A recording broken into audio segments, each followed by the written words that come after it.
Pray tell, what compels you to disturb the Prince of Edern, Witcher? I have a few questions. And you believe I should answer them instead of setting my dogs on you? I think your Royal Highness has enough foes, here, abroad, in Vengerberg. The intricacies of succession are not something I wish to discuss with an itinerant monster slayer.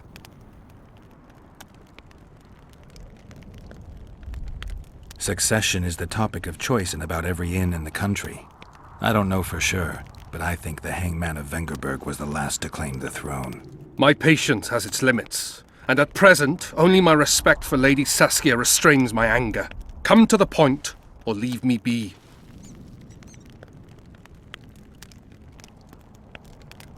Tell me, why are you here and not in the capital? The influential nobles seek to undermine my rightful claim to the throne. Unrest ripples through the kingdom. Saskia has muddled the minds of the peasants, and the burghers demand more rights. And your opponents are seizing the opportunity. The Umraut family, in addition to being wealthy and influential, is closely related to the royal line. They could halt my coronation and put forward their own candidate. The families that remain undecided are the key. They must back me. They will do so only once I've shown myself to be a strong candidate. And greatness is something I can achieve only here, at the center of events. And in the process, steal a little fame from the Dragon Slayer of Vergen. Saskia's body is extremely resilient. She'll recover soon. I heard the poison was deadly. How could the girls survive so long? Toxins can lose their potency, and this is hardly the first time Saskia's demonstrated an iron will. Besides, magic might be at play.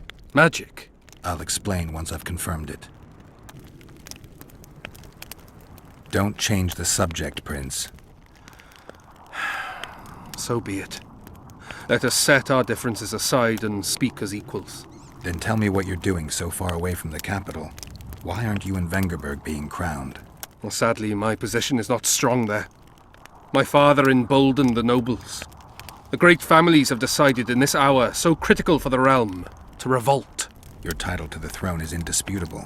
Edern has become a lawless land, ruled by those who wield might, by those whom people follow. I intend to show just how worthy I am of the crown, and thus claim what's mine. By returning to Vengerberg a hero, there should be no shortage of opportunities here. I don't like your tone, Witcher.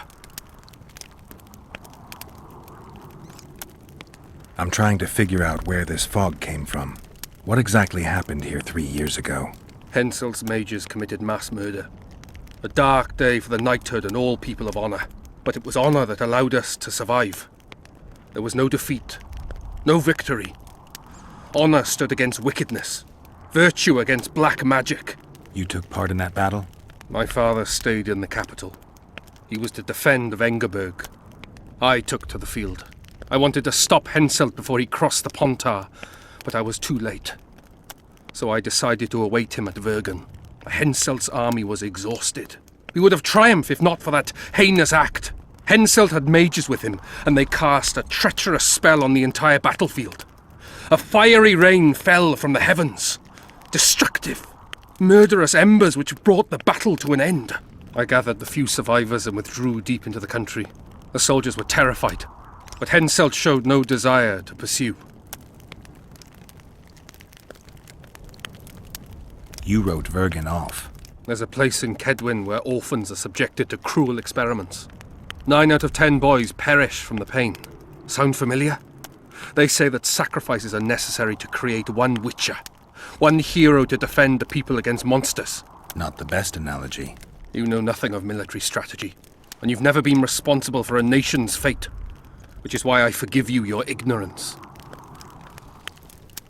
Only a master mage could have cast such a powerful spell, and I suspect he could not have accomplished it alone. I remember Sabrina Glevesig. Through the flames I saw her observing the carnage from her mount, dressed in a hunting suit. Straight-backed, dispassionate. Sabrina. If I remember correctly, she's Henselt's advisor. Was. Henselt condemned her to death for casting that spell. The Kedwenis roasted in their armor, just the same way the Edurnians did. You know what struck me when all hell broke loose? What I found astonishing and even amusing? Going into battle, we sang our Edurnian songs. They intoned their Kidweni hymns to Creve. But when fire descended from the sky, our cries of pain were no different. We all wailed as humans. For an instant, the magnitude of the tragedy brought together our two warring nations. I still have no idea where the spectral fog came from. I'm afraid I don't know either. I need royal blood. As you know, I've yet to be crowned. But blood of your royal ancestors flows through your veins. True, but that doesn't mean I'll shed a drop for some vagabond. Are you a witcher or a vampire? I need it to save Saskia. I need you to live. Don't bother me with such audacious proposals.